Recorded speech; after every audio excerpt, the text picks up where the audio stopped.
cinta. Nah, di sini ada yang sedang jatuh cinta nggak? Siapa Bu? Iya, Bu. Alangkah baiknya kalian jangan bercinta-cinta dulu ya anak-anak. Kalian fokus dulu untuk belajar. Baik. Nah, kita juga bisa menulis puisi ketika kita sedang patah hati ya. Yuk, siapa yang sedang patah hati? Ayo, kita. Kenapa nih patah hati? Soalnya baik. Nah, misalnya nih kalian sedang patah hati. Coba sekali-kali kalian menulis puisi. Pasti kalian bisa karena semua kata-kata udah ada di pikiran kita karena hati kita ini sedang kecewa. Nah, banyak kata-kata yang akan keluar di pikiran kita. Nah, ada yang mengatakan bahwa patah hati dulu baru bisa membuat sebuah puisi. Nah, tidak hanya pada saat patah hati saja kita bisa membuat puisi, tetapi pada saat kita sedang bahagia pun kita bisa membuat sebuah puisi. Nah, apapun perasaan yang kita sedang alami, kita bisa menyampaikannya semua lewat puisi. Begitu anak-anak. Nah, tapi dalam menulis sebuah puisi itu kita tidak bisa menulis sembarangan begitu saja.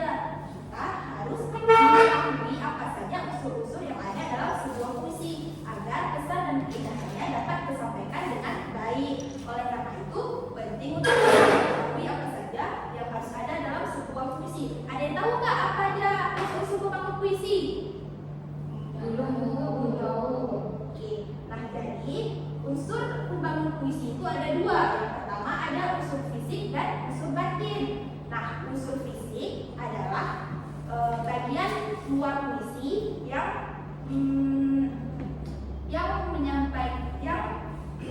bisa kita lihat dan bisa kita dengar secara langsung. Nah, cara penyair menyampaikan isi pesan melalui bahasa dan bentuknya.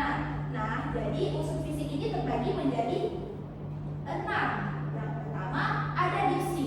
Diksi adalah pilihan kata yang sering digunakan oleh penyair dalam puisi. Karena puisi bersifat padat makna, pemilihan kata harus tepat, indah dan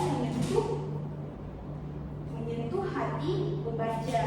Diksi menentukan nada, suasana dan makna puisi. Nah, yang kedua itu ada imaji. Imaji adalah gambaran atau lukisan dalam puisi yang dapat membangkitkan kesan indrawi. Imaji membantu pembaca membayangkan isi puisi dengan lebih hidup. Nah, jadi jenis-jenis imaji ini terbagi lagi menjadi 5. Yang pertama ada imaji penglihatan. Imaji penglihatan yang berkaitan dengan indera penglihatan, yaitu mata. Tujuannya untuk membuat pembaca seolah-olah membayangkan yang dijelaskan oleh penyair dalam puisi. Contohnya itu seperti langit senja berwarna jingga keemasan di ujung laut. Nah, pembaca seolah-olah melihat pemandangan langit senja. Nah, yang kedua ada imaji pendengaran yang berkaitan dengan indera pendengaran kita, yaitu telinga, digunakan untuk menggambarkan suara atau bunyi dalam puisi. Contohnya, gemericik air di antara batu. Nah, pembaca seolah-olah mendengar suara air yang sedang mengalir. Nah, selanjutnya ada imaji perabaan yang berkaitan dengan indera peraba. Nah, digunakan untuk menggambarkan rasa sentuhan seperti rasa kasar, rasa halus, rasa lembut dan lain-lain. Nah, contohnya tuh seperti angin pagi menyentuh lembut pipiku. Nah, pembaca seolah-olah merasakan sentuhan dari angin pagi. Nah, selanjutnya yang keempat ada imaji penciuman. Imaji penciuman itu berkaitan dengan indera penciuman kita, yaitu hidung. Nah, digunakan untuk menggambarkan bau atau rasa. Nah, contohnya itu seperti harum bunga melati menyebar di malam hari. Nah, pembaca seolah-olah mencium harumnya bunga melati. Nah, selanjutnya yang terakhir ada imaji perasa, yaitu imaji yang berkaitan dengan indera perasa kita, yaitu lidah, digunakan untuk menggambarkan rasa makanan atau minuman seperti rasa asin, pahit, pedas, manis.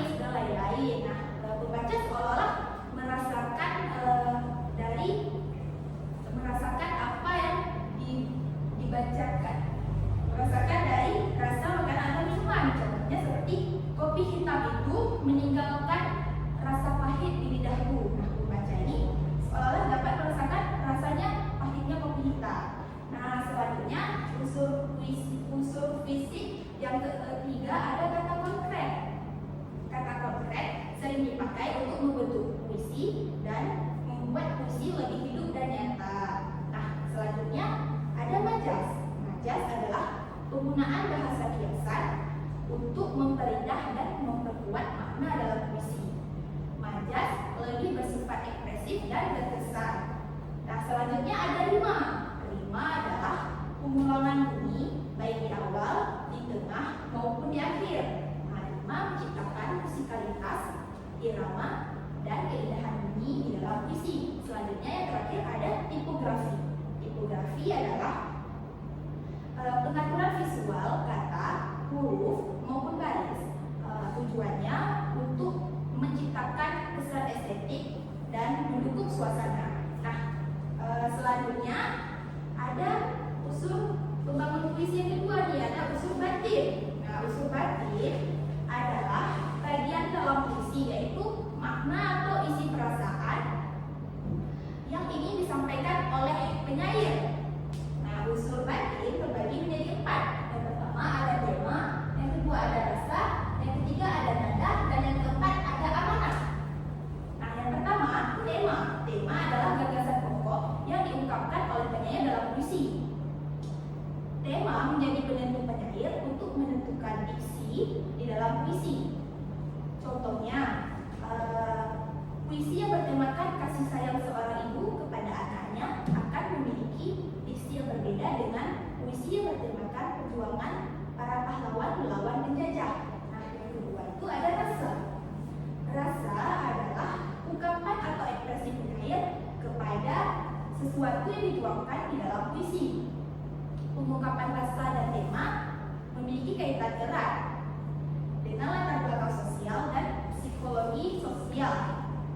Psikologi penyair, misalnya latar belakang pendidikan, agama, jenis kelamin, kelas sosial, usia, pengalaman sosiologis dan psikologis penyair, serta pengetahuan penyair. Selanjutnya ada nada. Nada adalah bentuk sikap penyair terhadap pembaca. Nada memiliki kaitan erat dengan suasana. Penyair dapat menyampaikan berbagai nada dalam puisinya. Contohnya nih, penyair menyampaikan puisi dengan nada sedih. Itu akan membuat perasaan pembaca menjadi iba. Nah, tentu saja hal ini dapat menghadirkan suasana yang penuh dengan kesedihan. Selanjutnya ada amanat. Nah, amanat adalah pesan yang ingin disampaikan penyair terhadap pembaca.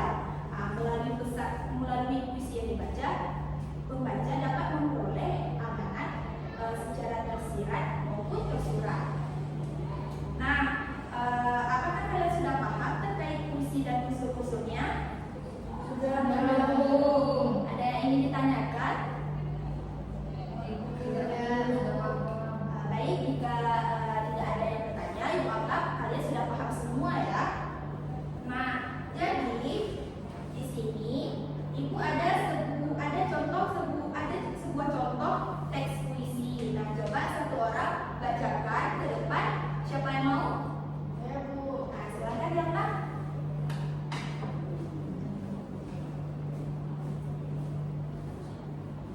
Nah, teman-teman yang lain dengar ya, kita baca puisi. Ya, Bu. Ya, Jadi teman-teman, saya akan membacakan satu puisi yang berjudul Ulungkan Rumah, karya Roy. Di antara tembok yang mungkin tak megah, ada cinta yang tak pernah berubah. Ayah dengan langkah yang tegak, menyimpang lelah di balik senyum yang dekat. Ibu dengan doa di setiap malam, membisikkan harapan dalam diam. Tangan lembutnya menuntut arah saat hari ini mulai lelah. Kakak mengajarkan hati tanggung jawab dalam diamnya tersimpan sebab. Sementara adik kecil dan polos menyiram hari dengan tawa yang tulus. Meja makan jadi saksi setia setiap kisah yang tak selalu bahagia.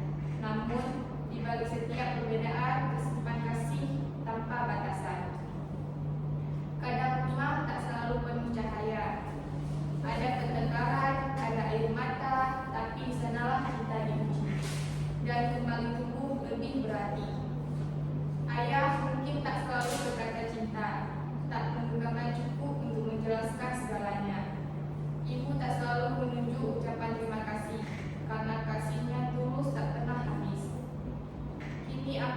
mengerti arti pulang, bukan sekedar langkah yang menuntut arah, tapi kembali pada pelukan hangat yang menginjakkan jiwa di setiap celah.